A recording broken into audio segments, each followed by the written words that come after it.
Hi, Deborah Battistella here from Creative Concepts in Occupational Therapy. Welcome to the OT meeting room. It is a Wednesday in June. I'm here in the Buffalo, New York area, and I wanted to make this video because I have something that's been on my mind lately, and the landscapers are here mowing the lawn, which is why I'm wearing these headphones.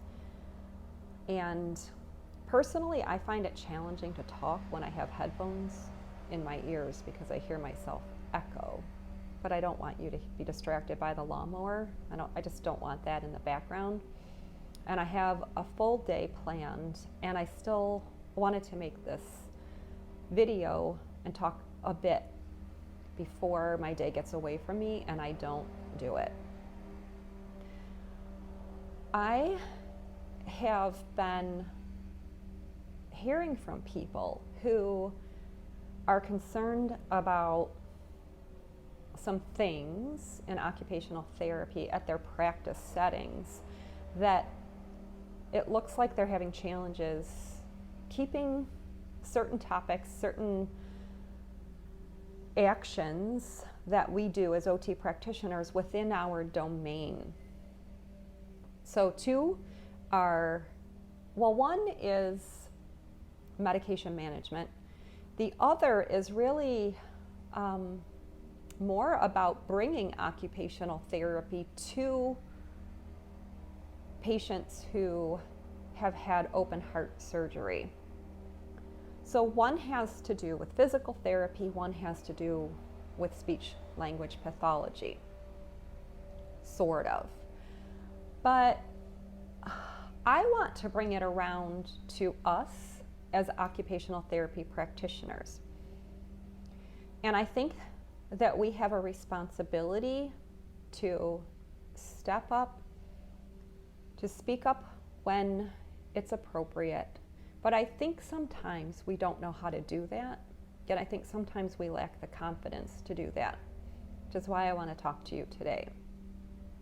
So in one of my earlier videos this year, I mentioned how people, my friends, say to me, but I'm not like you. People think they can't do things because they're not like me. And I have mentioned before that I am not this person who feels confident all the time.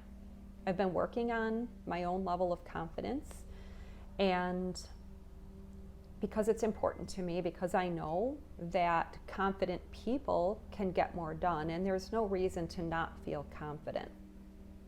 So one of the things that as OT practitioners helps us feel confident is practice.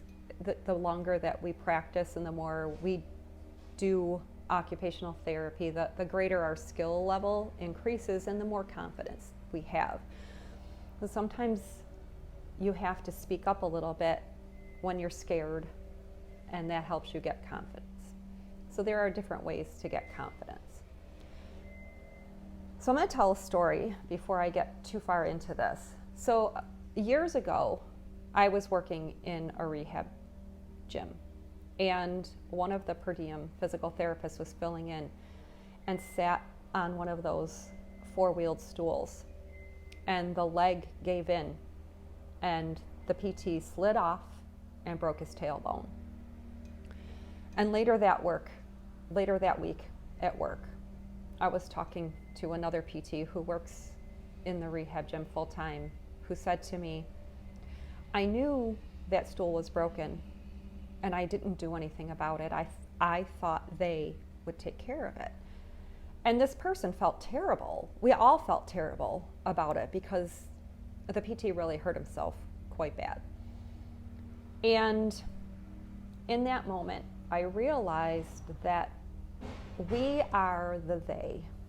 So when we say, well, somebody needs to do something about this, or they need to fix this, or that needs to happen, we are the ones who can and need to make that happen. And I think sometimes we don't know how. So what do we do in OT practice?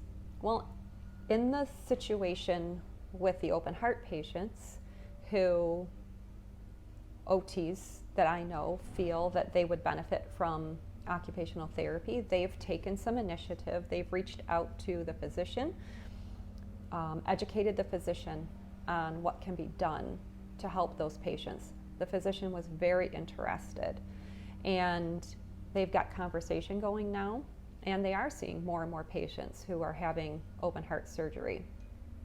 So a lot of that comes back to knowing what can occupational therapy do for these people who are in this situation.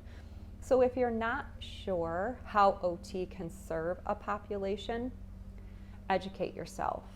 Start talking to your peers. Do research. Get your textbooks out from when you went to school. Look in the research. Remember that NBCOT, you have, as a certificate with them, you have access to ProQuest, and you can look up research articles there. AOTA has some information. Oftentimes you have to be a member. So if you're not a member, you might want to think about becoming a member so you have access to more research. The nice thing about AOTA is they have some critically appraised topics. So people have done the research and they present the articles to you so that you can delve into it a little bit deeper. And start binding together. Talk to your colleagues, your OT colleagues, and find out what you can do to help improve the services that you're delivering. The other topic I want to talk about is with medication management. So one of my friends was at work one day and saw the speech language pathologist take the med management kit into a room, and she observed the speech therapist asking if OT reviewed their medications with them. So what do you do in a situation like this? Well, my friend got upset, and that is an understandable emotion, right? It's like, don't they know this is OT, that OT does this? That's a common reaction that we would have as occupational therapy practitioners. But I ask these questions. I say to myself, did OT address this? Has OT been addressing this? If OT has been, that's great, and somebody probably needs to speak up and say something, but I'll get to that in a minute. But if not, then my questions are always, why not? And I think sometimes we don't know how, we don't know what to do, and we don't know how.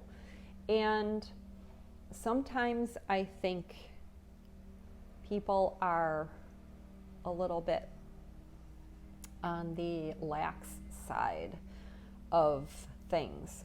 So as an occupational therapy practitioner, whether you are a COTA or an OTR, you have an ethical responsibility to address items with patients that they need to go home.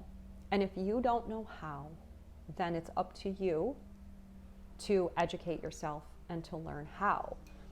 And in any given practice setting, usually, but not always, there are seasoned therapists and less seasoned therapists. So if you are a more seasoned therapist and you don't know how, then start learning. And if you're not sure where to look, go to your state association. You can go to the American Occupational Therapy Association. You can look to Facebook groups. There are a ton of Facebook groups where people love to share how to do these things. And so learning and educating yourself and starting to do it it's imperative at this time. Because when somebody from another discipline starts doing what we are supposed to be doing, those things that are our distinct value, part of our practice act, and we don't step up to the plate, that's how they are taken away from us. It's very subtle sometimes. And so this is important, and this is why I'm talking about this. The other thing that I want to say is if it has been addressed and you are the one who has witnessed this, there are a number of things that you can do. You can talk to your colleagues and have a kind conversation around this. Find out where everybody is at.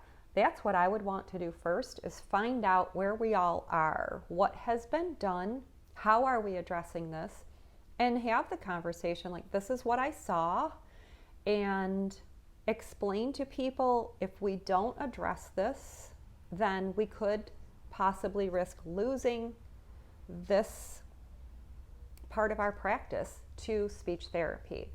And then you know where you stand, take that information and approach the person from the other discipline and say, hey, this is part of OT's domain, and we are not willing to let you do this. So OT is going to address this, and perhaps you need to come up with a strategy to document or ensure that it's being addressed. And so what I would do too is find out who doesn't know how. Find out the reasons why people aren't doing it. If it's because somebody doesn't know how or they feel like they don't have time, help them learn. We have got to help each other. If we don't help each other, no one is going to help us. And when we help each other, this is how we get stronger. And I have been trying to come from the perspective that everybody is doing the best that they can from the level of awareness that they are at. And I know that addressing these things is not always easy because not all OT departments have OT leadership, or not all OT leadership is supportive. And so it's up to you. It's up to each one of us to be the support. If you feel like you work in an environment where there's not a lot of love, it's up to you to be the love. You don't have to know how everything is always going to work out, but you can trust that if you come from a place of loving kindness, if you come from a place of willingness to help and helping people feel like they're bound together as a solid OT unit, then things will change. Things for sure will change. I know that they will change. I've been doing this for a long time, and for a long time I struggled. And then I realized one day that anytime there was a struggle in my life at work, there was one constant within that struggle, and that was me. And I started looking at myself and saying, well, what's going on here? And, there are a lot of things that you can do. You can smile. And I know it can be hard to smile when you're in the thick of a challenging environment, but smiles are free, and smiles help you feel better. So I wanted to be a little bit encouraging. I wanted to come on today and say, we are the ones who are responsible for the change. I hope that you find this encouraging. I know that change isn't easy, and I know that it can be difficult to step up and say something when you see something that isn't quite right, but sometimes we have to speak up, and always coming from a place of love and kindness will make you feel good. And then when you know that you've done all you can, sometimes you have to let things go. So it may or may not go the way that you want it to, but if we don't try, we will not know. And all of this, speaking up for ourselves, knowing why we do what we do, and doing what it is we have learned to do and that we know we do, is our skill within our practice areas. That is the distinct value of occupational therapy. That is the distinct value of occupational therapy. So how do you bring your value to your practice? I can't wait to hear from you. Thanks for watching.